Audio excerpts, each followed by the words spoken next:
E eu vou chamar, então, a nossa próxima palestrante, que é a Estela Bialo, que está diretamente, né, dos Estados Unidos. Obrigada, Estela, por, né, nos conceder aí um tempinho e compor esse time, né, de notáveis hoje nessa manhã. A Estela, ela é professora da Universidade da Califórnia, em São Francisco, e ela já foi consultora da Organização Mundial da Saúde durante muitos anos aí, falando a respeito, né, e formulando, ajudando a formular o nosso marco, né, histórico, que é a Convenção Quadro do Controle do Tabaco. E a Estela vai nos falar que fenômeno é esse, né, do consumo de DEFs no Brasil e no mundo. Bem-vinda, Estela. Obrigada, Alessandra. Vocês agora estão conseguindo me escutar bem? Sim. Ok. E, bom, eu vou falar algumas coisas que já foram repetidas, então é só para realmente, acho que cada um de nós está enfatizando a mesma coisa, né? E que é a ideia, agora foi, da definição. A Tânia falou, o Paulo falou, a Jaqueline falou, e eu vou falar mais uma vez, porque no Brasil, né, a gente tem que tomar muito cuidado o que é DEF, o que é cigarro eletrônico, o que é o tabaco aquecido, porque cada um é um pouco diferente.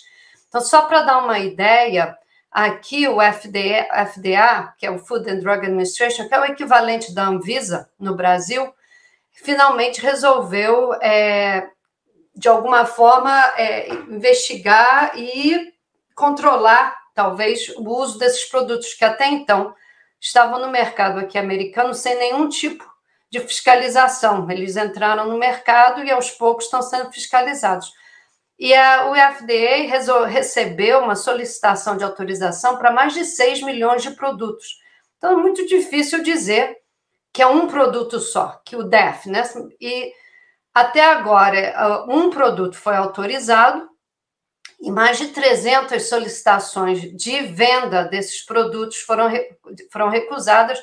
Essas 300 solicitações representam mais de 1,6 milhões de produtos. Então, para a gente imaginar assim, o universo de produto diferente. Eu vou falar um pouquinho desse produto que foi autorizado, porque eu acho que tem tido muita confusão, sobretudo na mídia, dizendo que esse produto foi aprovado. Ele não foi aprovado, ele foi autorizado à venda, que até então a venda era não autorizada. Estava ali num vácuo regulatório, não tinha, assim, uma medida qualquer.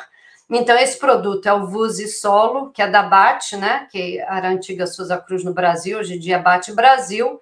Somente o sabor de tabaco e menta, os outros sabores, como foi falado aqui, de frutas, de bala, de doces, não são permitidos.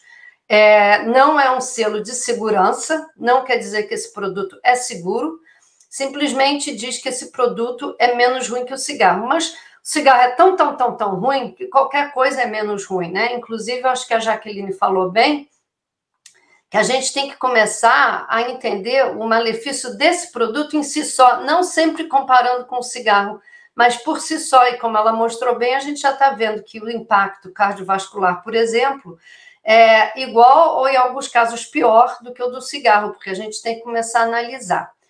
Ele está sendo autorizado à venda com algumas restrições de marketing, que a gente vai ver se vão ser suficientes, não se sabe ainda.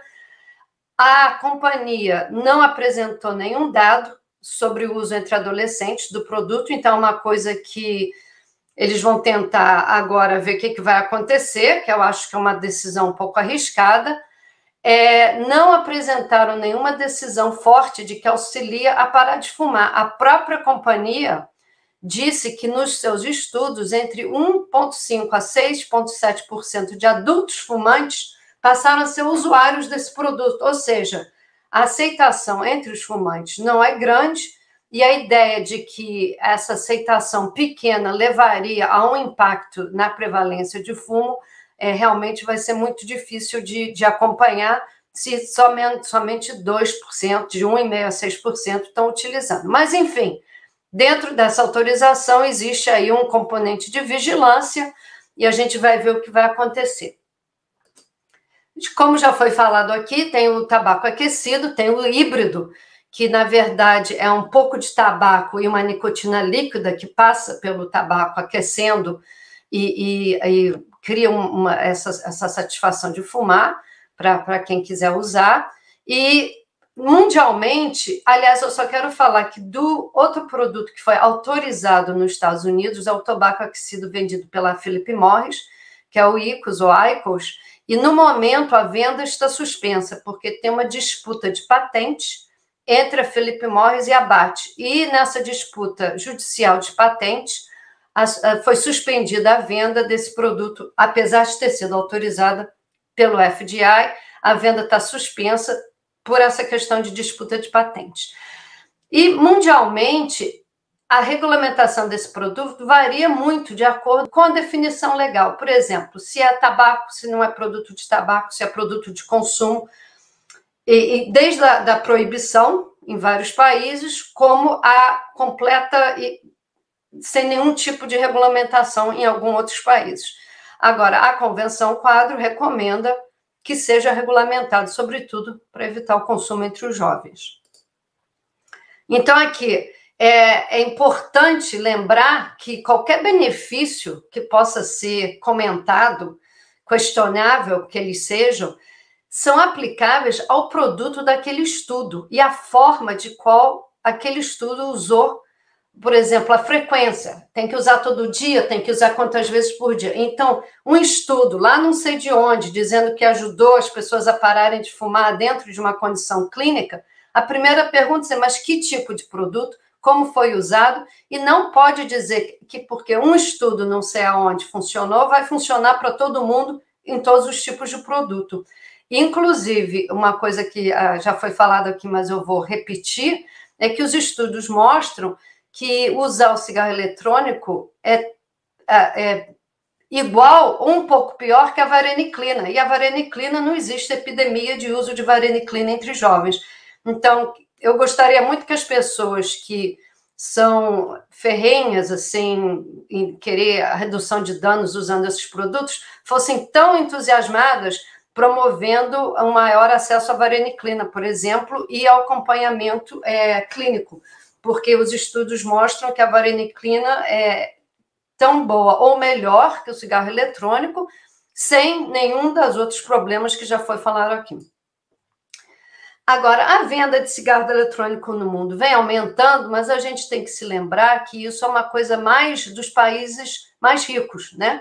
É onde realmente esse mercado está aumentando muito. A gente aqui no mercado da América Latina, da África, de outros países, o mercado está mais ou menos em platô, não está aumentando ao mesmo tempo. Então, a gente tem que tomar cuidado que a gente não tenha, assim, uma percepção meio colonialista de que funciona lá para a Inglaterra, vai funcionar no Brasil. Deixa eles lá resolverem o que eles vão fazer.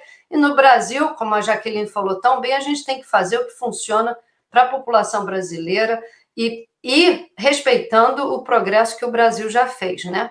Então, sobretudo, a venda, a explosão de venda, a gente tem que tomar muito cuidado com essas palavras, né? Explosão, porque dá a impressão que está todo mundo fazendo e cria uma norma social de utilização dentro de cada país, que, na verdade, não necessariamente corresponde aos dados epidemiológicos daquele país.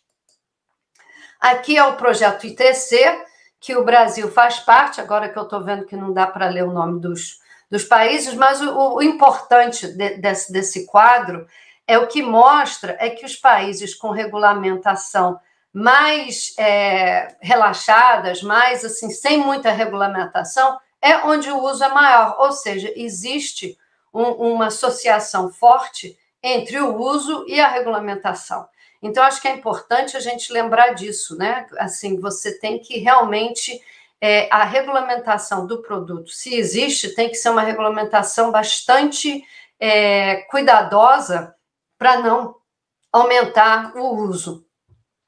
Aqui eu vou dar também um exemplo da Austrália, que viu um pouco de aumento entre os jovens, né? Viu um aumento entre os jovens e ficou um pouco alarmada e passaram uma legislação que no momento é única, e começou outubro agora desse ano, que a compra ou importação desses produtos só pode ser feita com uma prescrição médica, com o fim de cessação de fumar. Ou seja, esses produtos na Austrália não são mais disponíveis não são produtos de consumo. Você não pode ir numa loja lá e comprar, que já, aliás, não podia, e não pode importar para uso próprio.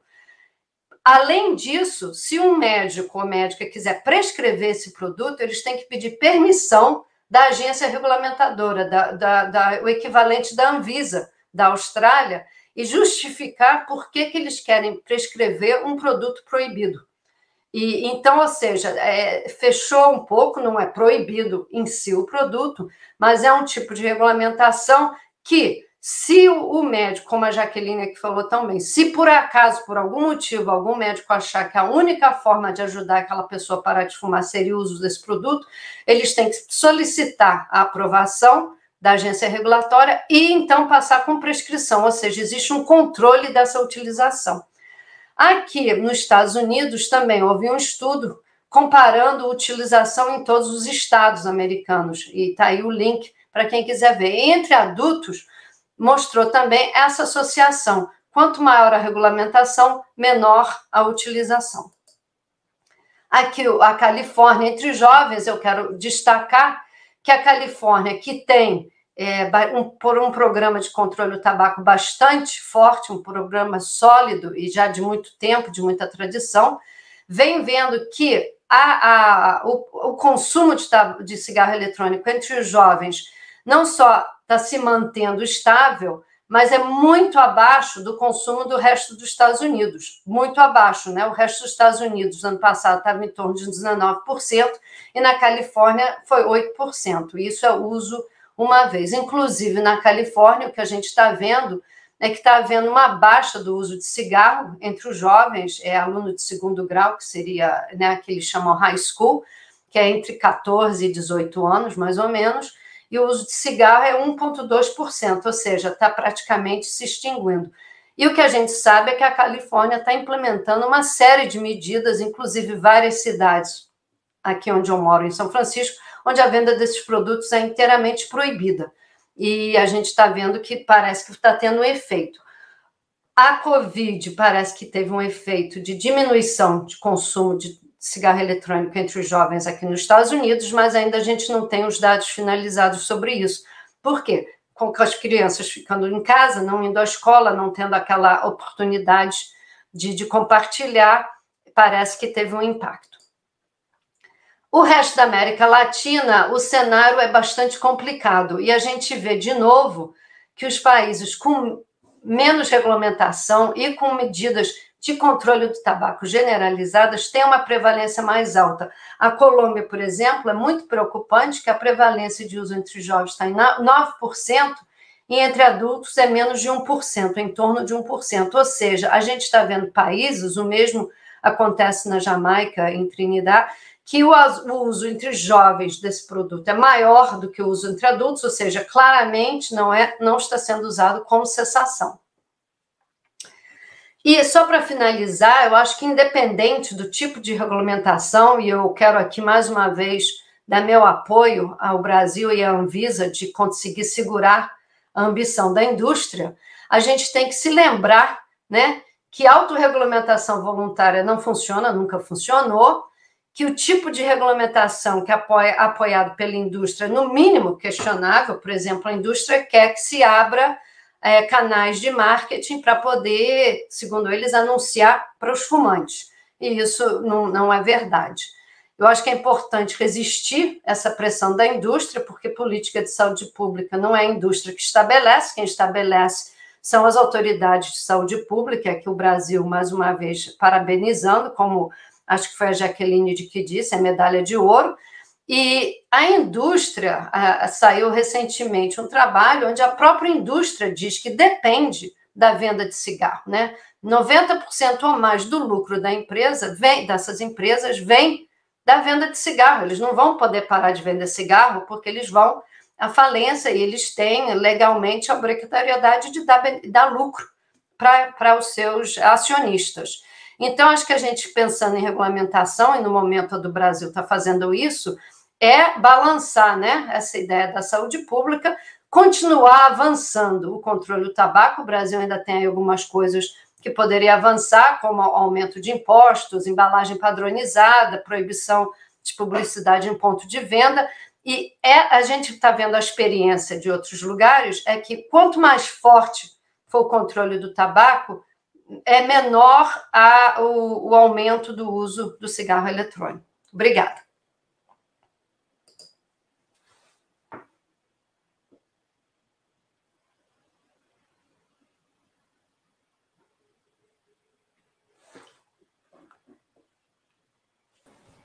Alguém aqui falando Concordo, Ana Helena Rissim, que eu acho que propaganda nos pontos de venda tem que acabar, tem que ser, não tem que ter cartaz, não tem que ter display, não tem que ter...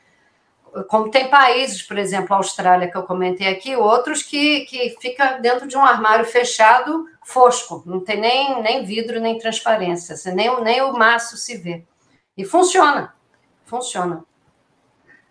Desculpa, Alessandra, eu comecei aqui, tomei conta aqui. Fez muito bem, porque a gente teve um delay aí. Na verdade, são várias pessoas elogiando e comentando algumas questões, uma delas acho que você leu, e que apareceu aqui também bastante é esse apoio à RDC de 2018. Talvez, não sei se a gente poderia esclarecer um pouquinho aí para os nossos ouvintes por que essa RDC é importante aqui no Brasil. Eu acho que é muita ousadia minha falar aqui de São Francisco de uma política do Brasil. Eu acho que a Tânia e outros que já vão falar depois de mim são muito mais qualificados. Mas, pelo que eu entendo, seria para aumentar um pouco a restrição do marketing, inclusive sobre propaganda no ponto de venda, que é uma exceção que muitas vezes é criada, né, na implementação do artigo 13, da Convenção Quadro, e cria-se essa exceção que é completamente desnecessária, porque você dá um acesso, é uma forma de marketing, sobretudo infantil, porque é colocado, né, bem assim na área visual de criança, às vezes está junto de balas e doces e outras coisas, e eu acho que a experiência mundial é que esse tipo de proibição de propaganda no ponto de venda funciona. Como eu falei, a Tailândia, a Austrália, outros países, você coloca atrás de um armário de porta fechada e, no máximo, um cartaz em preto e branco dizendo o nome do produto e o preço, e é só. E não cria nenhum tipo de constrangimento para quem vai vender, não cria problema e diminui a normalização de que aquele produto é igual a qualquer outro tipo de produto, está ali na propaganda, em banca de jornal, uma coisa que, né, você está comprando revistinha e cigarro como se fosse a mesma coisa, não é. Perfeito, Estela. Acho que é isso, Estela. Você deu o recado, né, de que acho que a mensagem que ficou é que a regulamentação, quem tem alguma regulamentação, a prevalência é menor, países que não têm regulamentação nenhuma, isso é estratosférico e crescendo, e principalmente acho que a mensagem também que fica aí é que esse crescimento é sobretudo em jovens e não em quem está querendo parar de fumar, né? Obrigada.